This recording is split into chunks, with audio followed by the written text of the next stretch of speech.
Select the desired HMBox in the app. The active box is highlighted in green. Then click on View Current Measurement. Here you can view the measurement data in different views.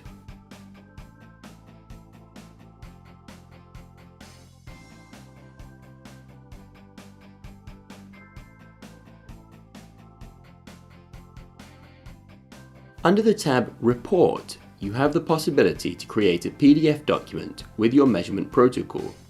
Fill in the required data and press Create Report.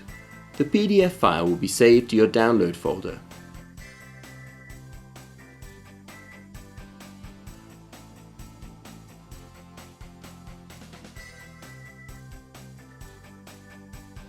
Additionally, you can find a construction site archive under Device in the upper left corner, where you can see all your construction sites. Here you can also add new sites. You can also view archived data about a construction site and see which HMBoxes were used there.